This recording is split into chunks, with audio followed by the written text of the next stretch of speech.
mixed results where some of the chocolate, if it's contaminated with water like that, it just won't set. It just won't set. Now this is going to take, don't be in a rush with this because, you know, sure you can heat this up on the gas or on the electrical heating and it'll be quicker, but it's going to take it too hot and it'll risk destroying the goodness that you're trying to keep in the product.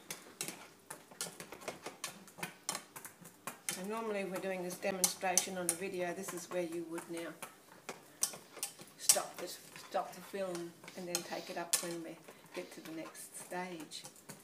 So what I've done also here, sometimes I've been in a hurry and I'll get to where it's almost all melted down and think, oh, those few pieces in the bottom, they won't matter.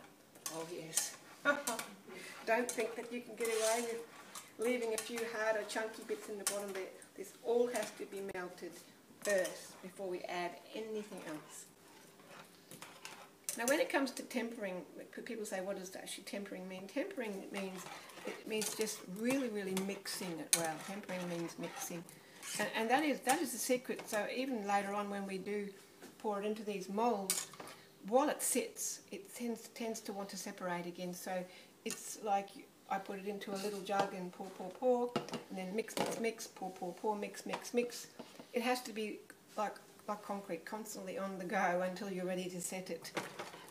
Otherwise you have separation happening, and then you have the white part separating from the chocolate, the cacao powder, and the flavours are all over the place, textures are all over the place. So it is a fine art, and once you get used to all these little nicks and little tips and things, it can become very, very satisfying to make chocolate, especially when you know it's this good for you.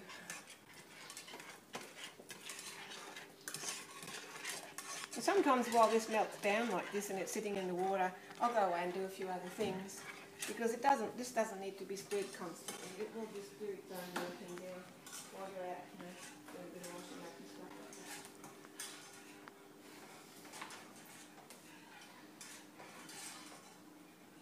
You can use a double burner. I don't have a double saucepan burner, something that you know that this is not going to get too hot.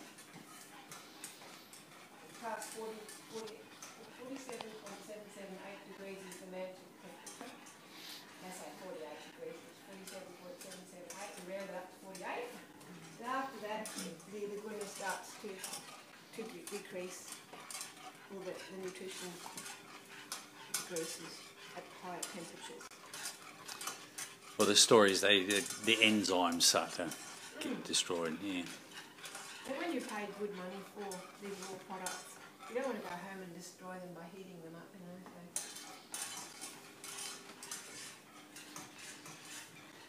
So. We'll come back when it's pouring and adding and stuff.